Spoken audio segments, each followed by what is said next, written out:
1월 19일 수요일 NH투자증권의 모닝미팅을 시작하겠습니다. 전일 뉴욕 증시는 일제히 하락했습니다. 다우지수가 1.51% 하락했고 S&P 500은 1.83%, 나스닥은 2.6% 떨어졌습니다. 나스닥 지수는 200일 이동평균선보다 낮아졌습니다. 금리 급등과 유가 상승, 금융기업의 실적 부진이 주식시장의 전반적인 악재로 작용을 했습니다. 에너지 섹터가 0.4% 올랐고 나머지 10개 섹터는 모두 하락했습니다. 테크놀로지가 2.5%, 금융이 2.3%, 커뮤니케이션이 2%, 경기소비재도 1.9% 하락했습니다.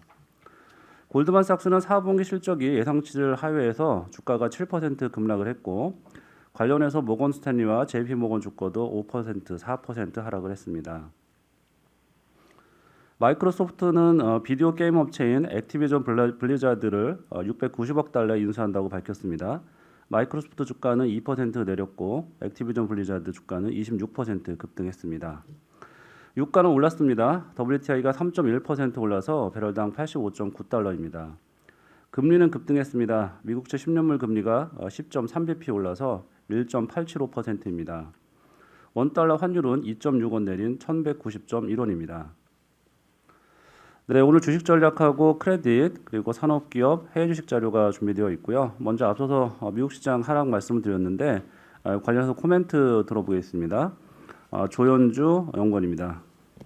네, 어제 미국 시장은 나스닥을 중심으로 2% 이상 하락을 했습니다. 가장 큰 이유는 미국 국채 금리가 큰 폭으로 상승하면서 이에 따른 나스닥 중심의 하락이 이었고요. 일단 골드만삭스나 금융주에 대한 가치주에 대한 실적 우려도 같이 가중이 됐고요. 최근에 발표됐던 경제 지표들도 좀 둔화되는 모습을 보이면서 유통업에 대한 실적 컨센서스 하향이 결국 미국 소비 위축에 대한 우려도 가중을 시켰습니다. 결국 지금 시장은 금리에 대한 우려가 있는 가운데 가치주의 실적이 저희가 예상한 만큼 나올지에 대한 의구심이 확대되는 상황이다라고 보실 수 있겠습니다. 저희는 일단 뉴욕의 오미크론 변이 확진자 수가 좀 고점을 통과했고요.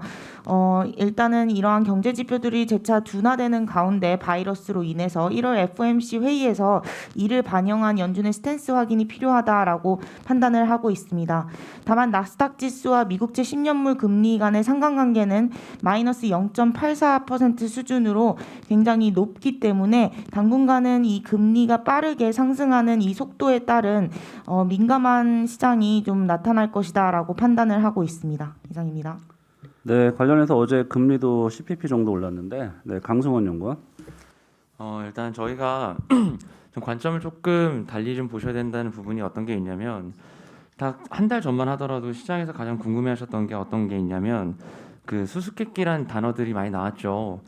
생각해 보면 연준이 12월 FOMC에서 금리 3번 올리겠다고 했으니까 올해 연말잔 기준금리 1%에 대한 이야기면 당연히 2년 금리가 1% 위로 올라가려는 모습 보여야 될 것 같고. 10년 금리도 그럼 같이 올라가야 될 것 같은데 지난달만 하더라도 금리가 아예 안 움직이거나 오히려 내려가고 하면서 그린스판의 수수께끼 때가 재현되고 있는 거 아니냐라는 질문들이 되게 많았습니다. 그래서 실제로 저희 1월 월보 제목도 수수께끼가 이번 달에 해소될 거다라는 거였고 어떤 관점으로 좀 보셔야 되냐면 1월 들어서 갑자기 연준의 긴축 스탠스가 강화돼서냐라기보다는 이미 12월 달 FOMC에서 이야기한 것들을 시장 가격에 이제는 진짜 반영하기 시작했다. 이런 관점을 봐주시면 좋을 것 같고요. 그렇게 보면은 이미 연준이 점도표에 찍어둔 숫자나 현재 24년 유로달러 선물 시장에 반영된 10년 그 기준금리 전망치 보면 일단 10년 금리는 2%까지는 열어두는 게 훨씬 낫다라고 생각을 하고 QT까지 감안하면 저희가 작년 연말 전망 때 말씀드렸던 올해 1분기 중 2% 플러스 알파 정도에까지는 충분히 가능하다라고 보고 있습니다. 다만 이게 주식시장에 주는 함의는 조금 다를 수 있는 게 금리 자체가 중요하진 않다고 보는 게 저희가 어제 1.84, 87 갔어도 사실 명목금리 단에서는 35bp 정도밖에 안 올랐는데 실질 금리가 지금 40bp 이상 거의 45bp 가까이 올랐습니다. 예전에는 경기가 좋아서 금리가 오르니까 기대 인플레도 오르고 이러면서 실질 금리는 오히려 빠져서 이것을 금리가 오르는 게 꼭 주식이 안 좋은 게 아니다 이런 식의 논리가 가능했는데 지금은 오히려 기대 인플레이션이 하락하면서 즉 연준이 물가를 결국은 잡아줄 거야. 그런데 그거 하려면 금리 올려야 돼. 이런 논리라서 실질금리가 더 가파르게 올라가고 있죠. 그러면 여전히 흔히 말하는 실질금리 하락의 수혜를 본 자산들 스타일에 대해서는 굉장히 좀 불편한 국면들이 이어지고 있는 거고요. 저희의 기본적인 시각은 연준의 목표 자체가 실질금리 정상화에 있다라고 보기 때문에 일단은 실질금리 하락의 수혜를 본 자산들에 대해서는 조금씩 계속해서 좀 경계감을 가질 필요가 있다 이렇게 좀 보고 있습니다. 네, 1.7%대에서였던 저항도 한번 예상을 하셨었는데 지금 그보다 좀 세게 오르고 있잖아요. 네, 관련해서 지금 뭐 미국에서는 뭐 7차례, 6차례까지도 인상 얘기도 나오고 합니다. 그런 거에 대한 시각은 어떻게 가지고 계신지. 뭐 일단 1.75에서 한번 맞았다가 바로 또 금방 또 회복돼서 올라가긴 했는데 최근에 6번, 7번 얘기 나오는 부분에 대해서는 어렵다고 보고 있습니다. 그러니까 이게 어떤 게 있냐면 저희가 이제 재고 사이클 같은 거 보면은 미국 경제가 이제 막 성장하는 것 같아도 생각해 보시면은 고용은 완전 고용이라고 하고 미국의 2년, 10년 스프레드가 지금 80bp밖에 안 됩니다. 무슨 얘기냐면 저희가 과거에 거의 막 지겨울 정도로 레이트 사이클 얘기 들었던 2017년도 4분기가 80bp였거든요. 그래서 지금 미국 경제 지표를 보면 되게 혼재돼 있어요. 마치 막 재고 사이클은 이제 막 리커버리 같은데 소비는 좀 둔화되고 미국의 장단기 스프레드는 거의 레이트 사이클에 가깝고 예를 들어서 진짜로 시장에서 얘기하는 미국 금리를 5번, 6번 올린다.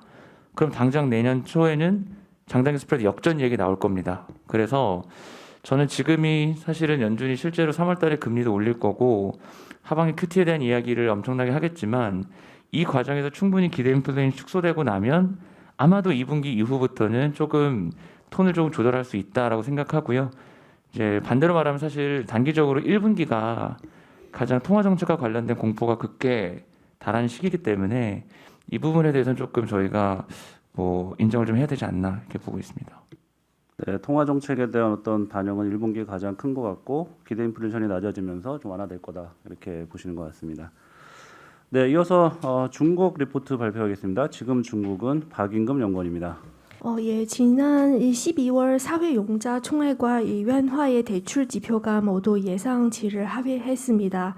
이 세부 항목을 보면 신규 증가분이 주로 지방정부의 채권 발행에서 비롯되었고 가계 단기 대출 그리고 가계와 이 기업의 중장기 대출은 여전히 부진했습니다. 이 사회용자 총회 세부 지표로 이 소비 위축, 부동산 시장에 대한 관망 심리, 부진한 실무의 자금 조달 수요를 파악할 수 있었습니다. 과거 경험을 보면 2008년 이후에 중국은 총 5차례의 신용 확장 주기를 거쳤습니다. 이 중에 4번은 모두 부동산에 의존하여 움직였습니다. 또한 5차례의 신용 확장 주기는 모두 경기 하방 압력이 비교적으로 큰 시기에서 발생하였습니다. 다만 신용 확장 기간과 진폭은 점차 작아지고 있습니다. 이는 중국 경제의 잠재 성장률이 점차 낮아지고 있는 점과 관련되어 있다고 판단됩니다. 올해도 이 부동산 시장 규제에 대한 방향성이 유지되는 가운데 강도 조절과 이 선별적인 완화가 주요 기조가 될 것으로 예상됩니다. 지난 12월 신타 대출 지표를 통해 알 수 있듯이 부동산 신타 대출이 여전히 통제권에 있습니다. 부동산 관련 이 자금 조달의 추세적인 전환이 쉽지 않을 것을 감안하면 이번 신용 확장의 상승폭은 제한적일 것으로 예상됩니다. 한편 중국 내부 요동성으로 나타나는 지표가 지난 4분기 10월에 이 저점을 통과했습니다. 해당 지표는 중국 본토 시장의 6개월에서 9개월 선행하는 모습을 확인할 수 있습니다. 따라서 올해 3분기 이후 중국 본토 시장의 업사이드 포텐셜이 높을 것으로 예상됩니다. 최근에 금리 인하로 연초 이후에 조정폭이 컸던 성장주 중에 방산이나 신재생에너지, 전자 등 업종의 주가 반등이 예상하고 있습니다. 이상입니다. 네, 이어서 크레딧 리포트 발표하겠습니다. 한광열 연구원입니다. 네, 사모대출과 관련된 보고서인데요. 사모대출이 좀 생소하실 수 있을 텐데 은행처럼 기업들에게 직접 대출을 해주고 수익을 얻는 상품을 말합니다. 지난해 금리가 상승을 하면서 채권형 자산들의 투자 성과가 좋지가 않았었는데 미국채, 투자 등급 다 마이너스였고요. 그나마 하이드 채권과 뱅크론이 5% 정도로 그나마 양호했었는데 이 사모대출 같은 경우에는 지난해 총 투자 성과가 12%로서 채권형 자산보다 높았습니다. 부들이 하락을 했고 스프레드가 축소가 되면서 이익이 발생을 했는데 이 사모대출 같은 경우는 최근에 그 관련 펀드의 운영 규모도 가파르게 규모가 가파르게 확대되고 있는 추세이고 이게 앞으로도 저희는 규모가 더 크게 확대될 수 있다라고 보는 이유가 은행들이 이제 앞으로는 규제 강화와 자체적인 리스크 관리로 이 대출에 신중할 것으로 예상을 하고 있기 때문입니다. 반면에 어떤 그 산업 지형의 변화로서 소규모 신규 기업들이 많이 늘어나고 이들의 자금 수요가 높아짐에 따라서 사모대출 시장은 계속 지속적으로 더 성장할 가능성이 크다라고 보고 있습니다. 가장 큰 리스크가 사실 이제 부도 발생인데 글로벌 하이힐드 기업들의 부도율은 지난해 하락을 했지만은 올해는 하반기부터는 좀 상승할 것으로 예상을 하고 있습니다. 하지만은 그 강도가 굉장히 좀 완만하고 과거 고점 수준 대비해서 낮을 것으로 판단하고 있기 때문에 사모대출의 투자 성과를 크게 저해하지는 않을 것으로 보고 있습니다. 그럼에도 불구하고 사실 지난해 12%는 굉장히 높은 숫자였고 올해부터는 다소 낮아질 것으로 보고 있습니다. 스프레드가 좀 축소가 되었고 그래서 대출 금리도 좀 하락을 했고 부도율 상승에 따라서 실현 손실 발생 가능성도 예상이 되기 때문입니다. 그래서 올해부터는 한 7에서 한 8% 정도 투자 성과가 예상이 되고 관련돼서 펀드의 규모라든가 종류는 계속해서 확대되고 있는 추세입니다. 단지 이 사모대출 펀드가 대부분 이제 폐쇄형이고 투자 기간이 5년 이상 장기 인점을 감안했을 때는 가능하면은 선순위 대출 위주로 구성된 펀드 위주로 투자를 하자라고 말씀을 드리겠습니다. 이상입니다. 예, 이어서 산업기업 분석 리포트 발표하겠습니다. 먼저 디지털 대성 목표 주가 하향 리포트입니다. 정지훈 연구원입니다. 네, 디지털 대성 목표 주가를 기존 13,000원에서 12,000원으로 8% 하향합니다. 하향의 근거는 한우리라는 온라인 독서 플랫폼 론칭이 기존 2022년 올해 1분기에서 빠르면 올해 하반기나 내년으로 연기될 예정이라서 2022년 EPS 추정치를 11% 정도 하향 조정했기 때문입니다. 투자 의견은 바이를 유지하겠는데요. 론칭 시점이 연기된 것 이외에는 본업인 고등과 기존 한우리 오프라인 영업 상황이 견조하기 때문입니다. 대성 홀패스 같은 경우는 작년 10월 중순에 론칭하고 나서 1월 현재까지 누적 결제액이 25% 정도 성장하고 있는 상황이고요. 국어 쪽에서 일타 강사를 영입했고 정가 인상 효과 등을 고려했을 때 고등 쪽 온라인 매출은 연간 31% 정도 성장할 전망입니다. 4분기 실적은 예견된 비수기로 컨센서스를 하회하는 실적 추정합니다. 인센티브 등 인건비와 패스 상품 같은 경우에는 버즈를 제공하거나 아니면 광고 쪽에서 판촉비를 추가적으로 반영했기 때문에 BEP 수준 레벨의 영업 적자가 나올 것 같습니다. 네, 이어서 KT 발표하겠습니다. 안재민 연구원입니다. 네, KT 말씀드리겠습니다. 지금 통신사들이 좀 불확실한 이 상황에서 좀 방어주 역할을 좀 할 것으로 저희는 기대를 하고 있고요. SK텔레콤이 SK텔레콤과 스퀘어로 분할이 되면서 이제 통신과 비통신을 다 가지고 있는 회사는 이제 또 KT밖에 없습니다. 그래서 저희는 그 부분들을 좀 긍정적으로 바라보고 있고 통신업종 탑픽으로 추천드리고 있는 상황입니다. 올해 21년에 실적 성장이 제법 괜찮은 한 해였습니다. 근데 22년에도 이런 흐름들 좀 이어질 수 있을 것으로 보고 있고요. 이 회사 워낙 이제 배당에 대한 모멘텀들도 세고 그저께 이제 발표했던 뭐 신한은행과의 제휴나 이런 것들 통해서 B2B 쪽에서의 사업 확장과 실적 성장 이런 것들이 기대되기 때문에 저희는 안정적인 상황과 그 안정적인 실적과 배당주로서의 매력이 좀 부각이 될 것으로 보고 있습니다. 4분기 실적은 그 KT가 10월달에 네트워크 좀 에러가 났었던 뉴스를 아마 보셨을 텐데요. 그때 관련해 가지고 이제 보상 비용이 좀 발생을 할 거고요. 그러면 그에 비해서 KT AMC라는 자회사에서 부동산 매각 차익이 또 있어서 전체 4분기 실적은 양호할 것으로 보고 있습니다. 이상입니다. 네, 건설업 코멘트는 자료를 좀 참고해 주시고요. 이어서 해외 주식 리포트 발표하겠습니다. 먼저 중국의 2차 전지 1위 전액 기업입니다. 천사소재 발표하겠습니다. 조철군 연구원입니다. 네, 천사소재는 중국 1위 2차 전지 전액 생산 기업인데요. 저희가 2년 전부터 추천드리면서 최대 수익률 한 13배까지 났던 종목입니다. 전일에 이제 2021년 실적을 발표했는데요. 예상 실적 기준으로 전년 대비 순이익이 약 300% 이상 증가할 것으로 이제 전망을 했습니다. 다만 높아진 시장 눈높이에는 이제 미치지 못하면서 전일 주가는 좀 큰 폭 하락을 했는데요. 저희는 최근 주가 조정이 충분하다라고 생각해서 다시 추천드리도록 하겠습니다. 우선 2021년 실적이 300% 이상 급등한 이유를 보면은 중국 내 공급 쇼티지에 따른 이제 단가 상승으로 인해서 2021년 연말 기준에 중국의 전해액과 전해질 단가는 연초 대비 각각 176%, 413% 급등한 것이 호실적인 주요 원인이다라고 보시면 좋을 것 같습니다. 동사 이제 주가를 보면은 2020년부터 이제 공급 쇼티지에 따른 이제 단가 상승으로 인해서 주가도 같이 급등을 했었는데요.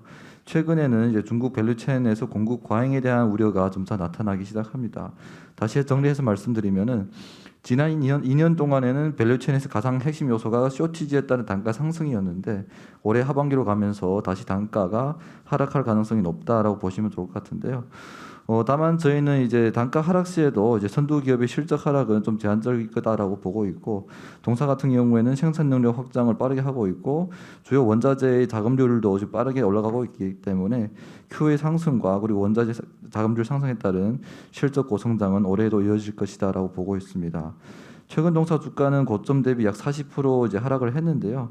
이러한 우려들은 충분히 반영되어 있기 때문에 지금 다시 저가 매수 접근하자라고 말씀을 드리겠습니다. 이상입니다. 네, 전에 가격이 많이 오른 것 같은데요. 올해 전망은 좀 어떻게 하시는지. 네, 이 전해액 단가가 올라간 이유는 가장 이제 핵심 전해질이라고 부르는 이제 육불화 인산 리튬이 있는데요. 이 부분이 쇼티지가 일단은 올해 상반기까지는 이어갈 것으로 보고 있고, 하반기로 들어가면서 신규 생산 라인 가동하면서 이제 단가는 하락세를 이어갈 것으로 보고 있습니다. 다만 이제 육불화 인산 리튬 공급 과잉에도 불구하고 주요 원자재인 탄산 리튬 단가는 여전히 높은 수준 유지할 것으로 보고 있기 때문에 일단 올해 하반기에도 단가 하락 자체는 그대로 그렇게 크진 않을 것이다라고 생각하고 있습니다. 네, 이어서 AP 몰러 머스크 발표하겠습니다. 정현승 연구원입니다. 네, 글로벌 컨테이너 해운사인 머스크가 4분기 잠정 실적을 발표했습니다. 아무래도 컨테이너가 글로벌 수출입에 큰 영향을 차지하기 때문에 매크로에도 좀 영향이 큰 기업이다라고 보시면 될 것 같습니다. 4분기 실적은 매출액 185억 달러, 에비타 80억 달러 잠정 실적을 발표했는데요. 실적은 시장 컨센서스를 상회했습니다. 다만 좀 특이한 부분들이 있는데, 일단 실적 호조는 많이들 알고 계시다시피 운임 강세가 주요 원인입니다. 그래서 운임이 전분기 대비 80%, 전년 대비 80%, 전분기 대비 11% 정도 상승했습니다. SCFI 컨테이너 운임 지수가 전분기 대비 13% 정도 상승했다는 점을 감안하면 운임이 충분히 잘 반영됐는데요. 특이한 사항은 이제 수송량이 감소했다라는 점입니다. 전년 대비 수송량이 마이너스 4% 정도를 기록하면서 수송량이 좀 감소했는데요. 일단 추정키로는 수송 차질이 수송량 감소의 주요 원인으로 보고 있습니다. 일단 분명히 또 하반기에는 역기저 영향도 본격화되었고요. 결론적으로 운임 상승이 좀 한계가 존재하는 가운데 물동량 감소가 좀 나타나면서 컨테이너 쪽의 실적 피크아웃 우려가 좀 계속되고 있는 상황이고요. 관련된 실적 발표 이후에 주가도 약세를 보였습니다. 다른 컨테이너 선사와 좀 다르게 준비하고 있는 부분들이 여러 개 있는데요. 넷제로 탄소 배출 넷제로 시점을 2050년에서 2040년으로 앞당겼고, 그 다음에 최근에 수익성이 크게 좋아진 걸 기반으로 육상과 항공 운송 중심으로 사업 영역을 좀 확대하고 있어서 단순 해운사에서 종합 운송사로서 좀 사업을 좀 확장하고 있다는 것이 좀 다른 컨테이너 선사와 차별화되는 모습이라고 보고 있습니다. 이상입니다. 네, 이상 모닝 미팅 마칩니다.